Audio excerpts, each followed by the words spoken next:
Hey guys, hello, my name is Paige and this is my booktube channel, asparagusisreading, and today I'm going to be doing my May TBR. If you haven't already seen the title of this video, I do believe I put in like my sister picks my TBR. So a couple days ago, maybe in a week now actually, I'd asked my sister to pick my TBR because I have many physical books I want to finish, and I feel like if I keep giving myself the power to choose, I'm not going to choose them.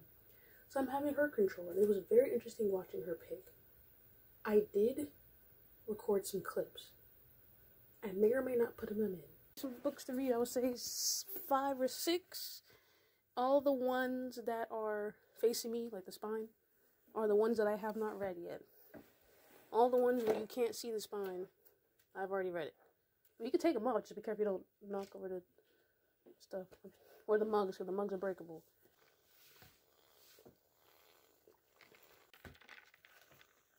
Ooh, this ice water is good. But just know that she did pick out 6 books. It was very interesting watching her, like, see what she gravitates to. Yeah, so I do have 6 physical books, and I think 4 e-books. One of them might be audio, I can't remember. Let's just get into it.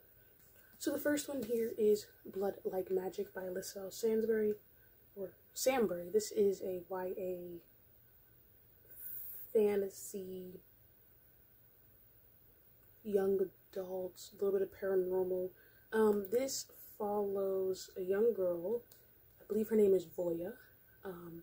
Every witch who, wants to become a witch, they have to go to these trials and they have to pass. As you know, a lot of fantasy books have this big trial event where they have to prove themselves. Voya fails, and she is given the second chance to do it again from an ancestor, I believe. If she fails this time, I do believe that everyone in her bloodline, current and future, will no longer have any witch powers or any abilities to do any of that. They will just be completely stripped of the magic. She's like, okay, cool, let's do this second trial. Like, I want to be a witch, I don't want to do this. And the thing that she has to do is kill her first love. Now the problem with that is she doesn't really have one. She hasn't been in love like ever, so now she's currently on a hunt to find someone that will be a perfect candidate for her to fall in love with, but also to kill them to win the trials. Now, this sounds like to be like a nice hot mess, because not only is she trying to save her family from being stripped of their magic, but she's also trying to become a witch, but then she has to fall in love, but then kill them. But like, if you're falling in love, you're not going to want to kill them. I'm excited. I'm going to be honest, I remember when this came out, there was a lot of talk about it, but not much talk since then, so I am a little scared, but I'm going to try to steer away from reviews, because I don't want anything to influence my reading experience. This next book here is Something Like Gravity by Amber Smith. This is a YA contemporary fiction. Might be new adult. This follows Chris and Maya, who end up in a car accident with one another. Obviously they don't get off on a good start, because, typically when these things happen, it's like, look what you did in my car, this is your fault, I hate you, pay my insurance kind of thing. So they don't really get off on a great start, but eventually, they fate encounters, they see each other again, and like I said, not really good. I think Chris has some good intentions, but they backfire, and Maya just has a temper that gets the best of her. They cause some issues. I think they have another argument.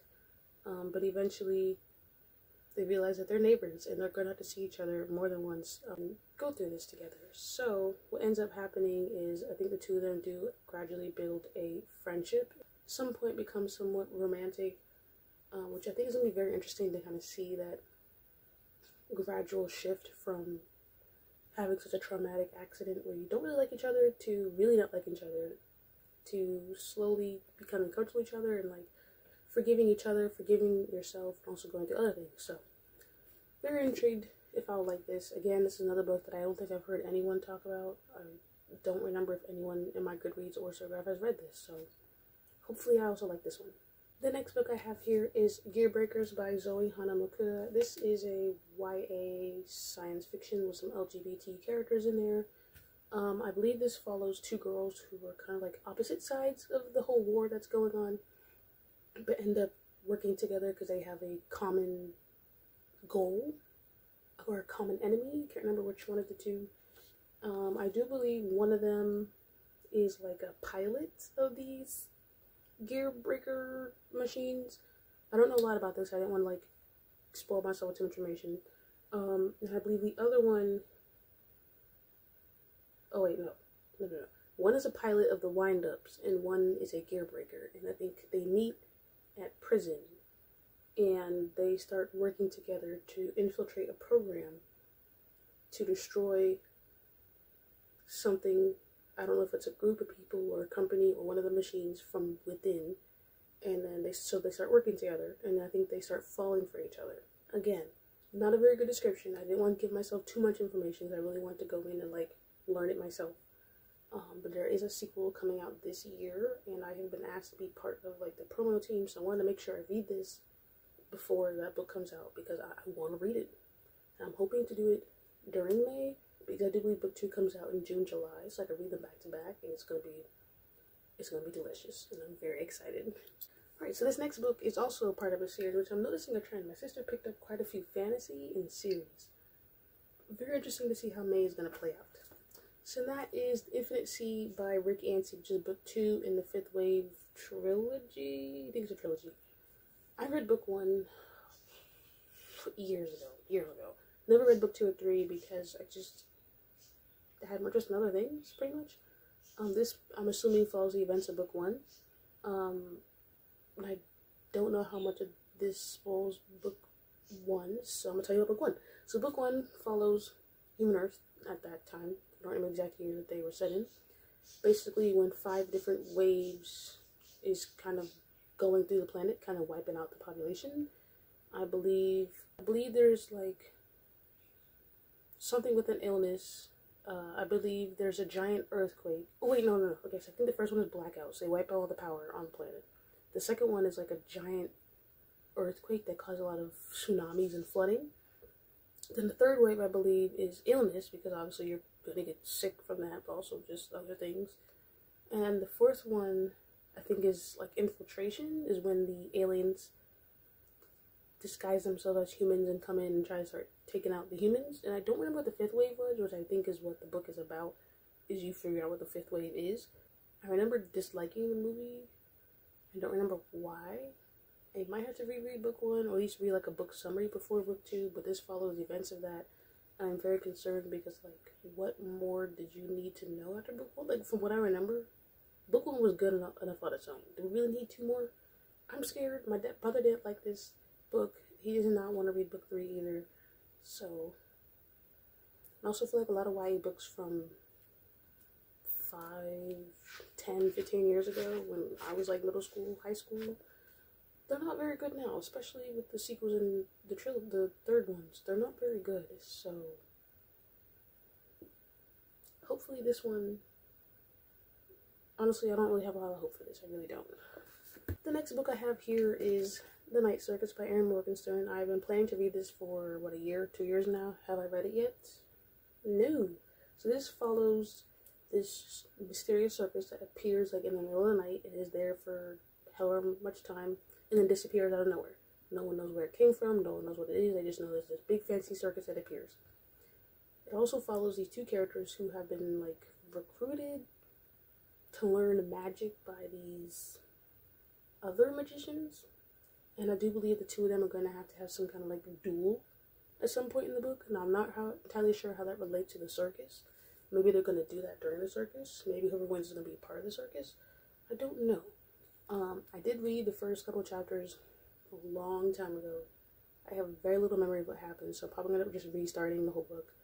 And then also looking up some summaries to kind of help me out, because I'm a little confused what happens in this book and how it all relates. But obviously once I read it, I'll know. So this one is definitely one that I would like to get to, because I've heard a lot of people really love this. That this is like an amazing first book by Erin Morgenstern, and a lot of people were very sad that she went on such a long hiatus after this, because they wanted more from her. I do believe she's published something else after that. Haven't heard very many good things about that, so I'm very curious to see if I will agree with the thoughts of this one. And my last physical book is also part of a series, and that is Dark Secrets 2 by Elizabeth Chandler. This is a collection, a bind up of 2 books, book 3 and 4 in this series. or is it 4 and 5? So this author tends to write, at least from what I remember, a lot of ghost related stories. If I remember, I could be completely wrong. I used to read these back in middle school, high school. Never actually finished all of her books. Like, I would start like book 1 and 2 of a series, never finish the rest. So I'm trying to finish her backlist. I was literally at a secondhand bookstore the other day. They had all her books for like $3 each, and I was in a book buying ban, but I didn't buy them. But like, I could have bought them all and just, it's okay. Like, they had some brand new hardcovers, right, of Marissa Meyer for like $5, and I was like, on a book buying ban. I couldn't do it. So this has 2 books. One is No Time to Die and The Deep End of Fear. So No Time to Die follows Jenny, who has recently lost her sister, and she starts to go to the drama club or camp that her sister used to go to, basically to see if she can find anyone or anything that would give her more information about how her sister died, or why her sister died, and also to find out what she can before her or a different girl becomes the next victim.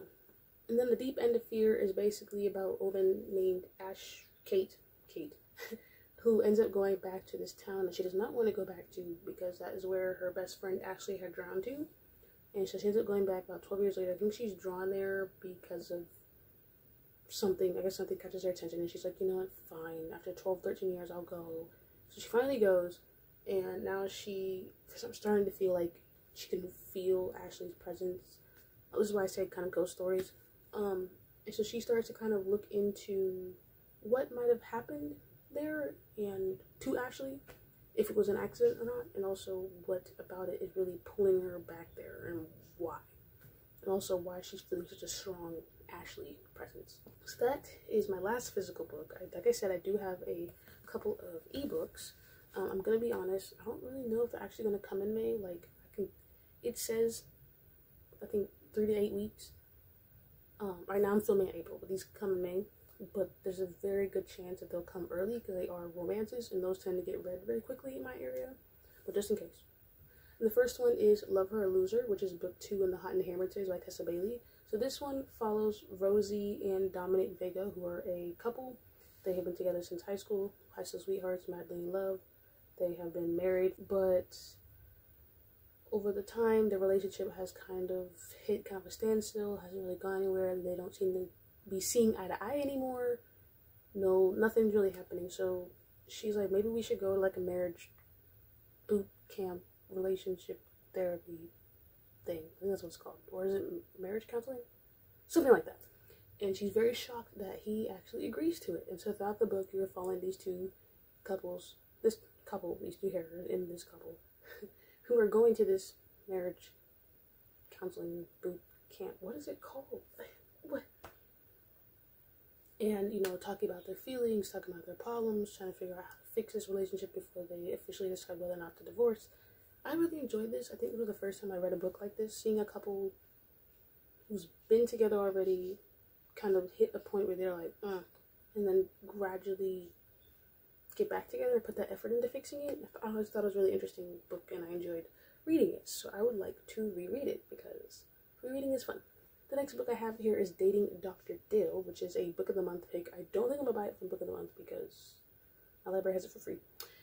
This follows Karina Mann, who has been dreaming to have like a love story like her parents. And she finds out that her father, I believe, is selling the dream house, or the house that she grew up in, something like that. And she makes a deal, like, if I can get engaged to someone within a certain amount of time, you can give me the house. Which, that sounds like a messy deal right there, but hey girl, do what you gotta do. So she ends up meeting this doctor, Dr. Prem Verma. I believe that Karina and the Dr. Dill, they end up going viral because they have somewhat of an argument on TV, and so I'm assuming they take advantage of that publicity and how that relationship plays out. And then I think they come up with a deal where she will fund his clinic if he can help her find a soulmate so that she can get engaged in 4 months to get the house. So it just sounds very messy, but it's romance, and like, you know, romance books are always messy, always complicated, always very fun. So I'm very excited to read that. So I'm just popping on here to say I did forget a book, and that is She Gets the Girl by Rachel Lippincott and her wife Alison Derrick. So this is a dual perspective YA contemporary romance that follows two girls. So the first one is Alex, who is someone that knows how to get the girl, very swoon-worthy, knows how to flirt, but isn't very good at keeping the girl. I do believe they have gone through a breakup either before the book starts or like towards the beginning of the book. Then we have Molly Parker, who is a bit unsure of herself, a little bit awkward, still figuring things out, but does know that she has a very massive crush on another girl in her class. One day Alex and Molly meet, and Alex is like, I think I can help you. So Alex proposes this plan, like, hey, if I can help you get the girl that you like, maybe we can work something out. And I think the interior motive that Alex has is like, if she can help them, you know, get together and make a relationship work with them, maybe she can prove to her ex that she's not selfish and she's not just a flirt, that there's more to her than what the ex currently is under the impression of. So I'm assuming there's going to be a little bit of drama. That sounds like a love square happening. I'm assuming there's going to be, you know, some messy mistakes, a little bit of tears, a little bit of laughter, you know, typical high school comedy themes. I am very excited to read it. I've heard a lot of good things. I've seen the author's TikToks, and honestly, every time I see a new TikTok from them or just anyone else, my hype for this book just gets even higher. I'm really hoping to get my hands on this very soon. And my last book for May is Only One Is Us by Chloe Leese. I do believe this book is like an enemies to lovers slow burn book. The main female character has to get some notes, some tutoring from a different classmate, but she had asked the professor over here trying to do his little matchmaking skills, tells her to go talk to a different classmate who's kind of like what she described as like a lumberjack. The two of them don't like each other, but she kind of wants to pass the class. The two of them start working together. I, again, didn't want to give myself too much information because sometimes romance books descriptions tell you a little too much about the story. And I heard that this series is a very beloved one. I've seen a couple of my friends on Bookstagram read all of them within a couple of weeks, and I was like, okay, let me get on it. I do believe there's going to be some like pranking going on within the book. I do believe there is going to be some college romance vibes and themes in the book. I'm not sure what else is going to happen, but I'm very excited to read it. Alright, so that is all the books that I plan to read for May. Will I get to them? We'll see. I'm sure I'll probably throw in some Netgalley books or something in there, but for the most part, I think this is my goal. Especially since my sister picked these. I know she's going to be like, did you read them yet? Did you read them yet? Did you read them yet? Did you read them yet? So hopefully I get to at least get through this stack. Let me know what you plan to read in May, and if you have read any of these books and what your thoughts are. If you made this far, drop a fruit. We'll be coming up with anything. Just drop a fruit emoji down below. And with that being said, thank you guys so much for watching. Have a good day, good evening, good morning, good night, whatever time it is where you are, and I'll see you in the next one.